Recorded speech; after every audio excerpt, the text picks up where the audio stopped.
గుండె నిండా గుడిగంటలు సీరియల్ ఆసక్తికర పరిణామాలతో సాగుతోంది.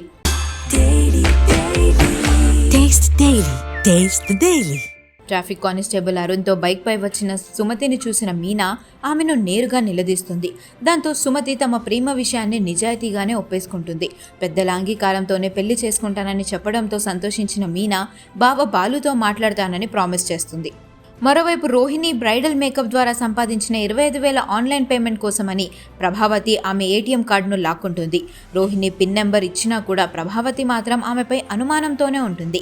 ఇంకోవైపు మనోజ్ తన తల్లి ప్రభావతి మాటలకే తాళం వేస్తూ రోహిణి సంపాదనను అమ్మ తీసుకోవడంలో తప్పేముందని సమర్థిస్తాడు.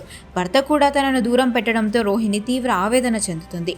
రోహిణి ఏటీఎం కార్డును ప్రభావతి తీసుకోవడాన్ని బాలు, మీనా, రవి, శృతి తప్పుపడతారు. దీనిపై మనోజ్ను ప్రశ్నించగా అతను నిర్లక్ష్యంగా సమాధానమిస్తాడు.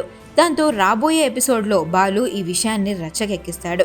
ప్రభావతి ఆధిపత్యం, రోహిణి అసహనం, బాలు కౌంటర్లతో రాబోయే ఎపిసోడ్ మరింత హీట్ ఎక్కనుంది.